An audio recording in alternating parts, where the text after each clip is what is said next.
பிரம்ம புராணம் பகுதி 3.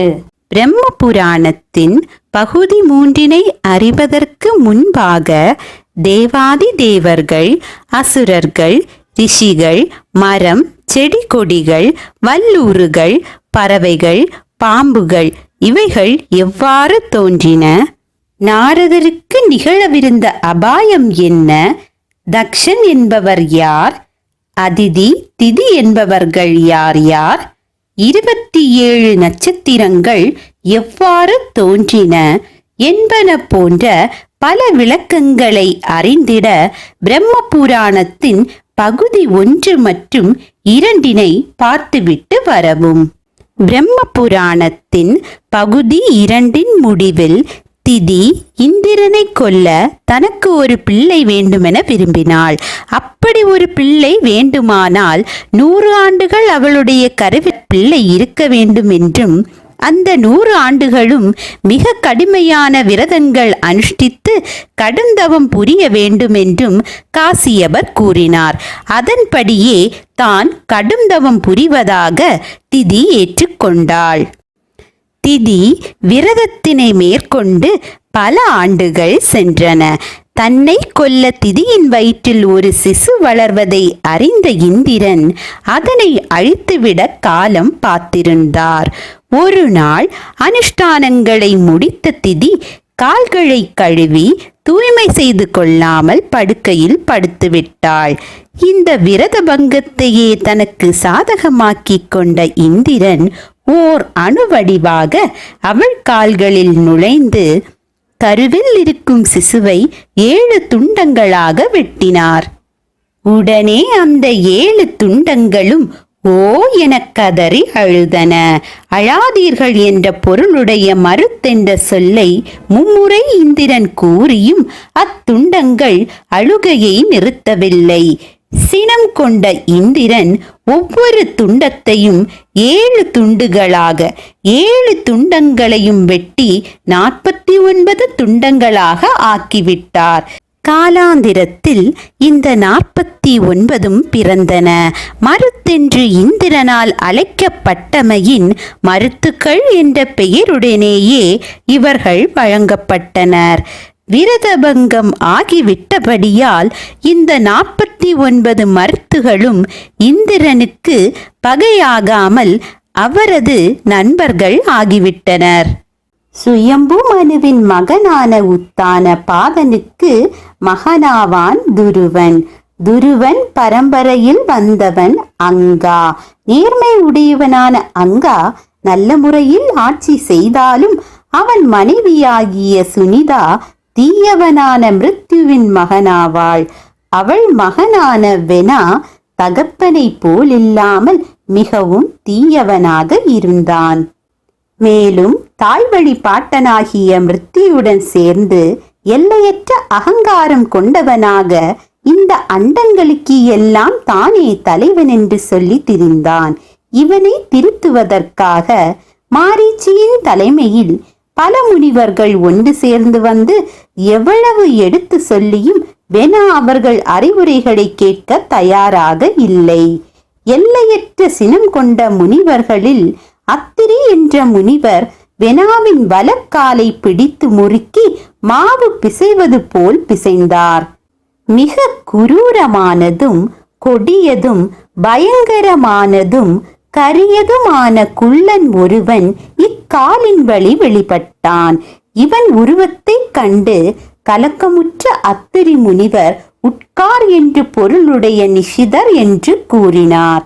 எனவே இந்த குள்ளனின் பரம்பரை நிஷிதர்கள் என்று அழைக்கப்பட்டனர். காலை முறுக்கிய பிறகு இந்த முனிவர்கள் வெனாவின் கையை முறுக்கி பிசைந்தார்கள். வெனாவிடத்தில் இருந்து தீமைகள் முழுவதும் கால் வழியாக சென்று விட்டமையின் அவனிடமிருந்த நன்மைகள் எல்லாம் ஒன்று சேர்ந்து பிசையப்பட்ட கையின் வழியே ஒளி வடிவுடன் சிறந்த கவசம் பூண்டு பிருத்து என்று ஒருவன் வெளிப்பட்டான். இவன் வெளிப்பட்டவுடன் வெனா இறந்து விட்டான். ஒளியுடன் வெளிவந்த பிருத்துவை இப்பூமிக்கு அரசனாக்கி பிரம்மாவே முடிசூட்டினார்.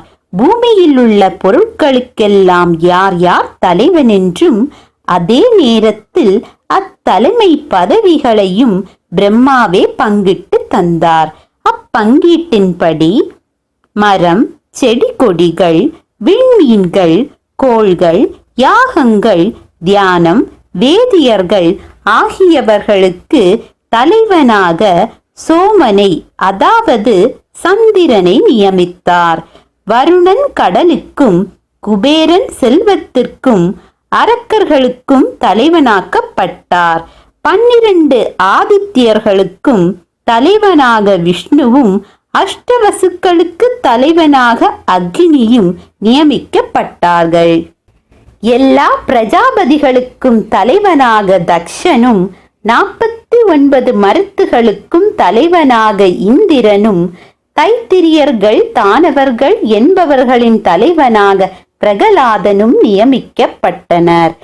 பிதுர்களுக்கு தலைவனாக யமனும், யட்சர்கள், ராட்சதர்கள், பிசாசுகள் ஆகியவர்களின் தலைவனாக சிவனும், மலைகளின் தலைவனாக இமவானும் நியமிக்கப்பட்டார்கள்.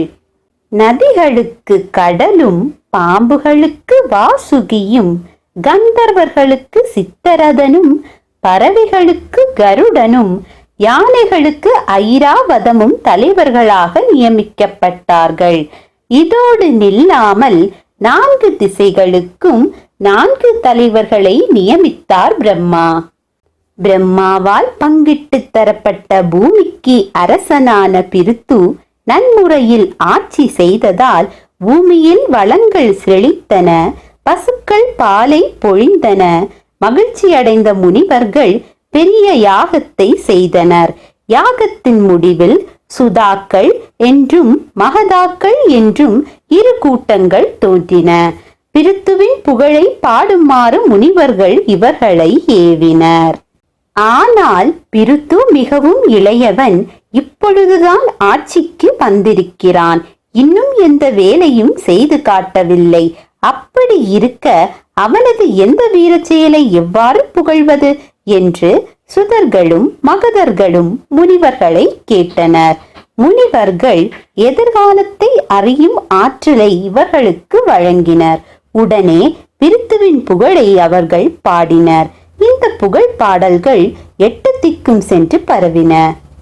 இப்படி இருக்கையில் பூமியின் வேறொரு மூலையிலிருந்து ஒரு சிலர் பிருத்துவை காண வந்தனர். அவர்கள் பிருத்துவை நோக்கி, அரசே, உன் புகழ் 8 திக்கும் பரவி எதிரொலிக்கின்றது. எங்களது கஷ்டத்தை நீ போக்க வேண்டும். பூமியில் ஒன்றும் விளைவதில்லை. பழமின்மையால் பசுக்கள் பால் தரவில்லை. என்ன செய்வது என்று வினவினார்கள். இதை கேட்ட பிருத்து மிக கோபம் கொண்டு தன்னுடைய வில்லை எடுத்துக்கொண்டு பூமியை பிளப்பதற்கு புறப்பட்டான். பிருத்துவின் அதீத கோபத்தினால் பூமிக்கு என்ன நிலை உண்டாயிற்று என்பதனை அறிந்திட பிரம்ம புராணத்தின் அடுத்த பகுதிக்காக காத்திருக்கவும். அனைவருக்கும் நன்றி.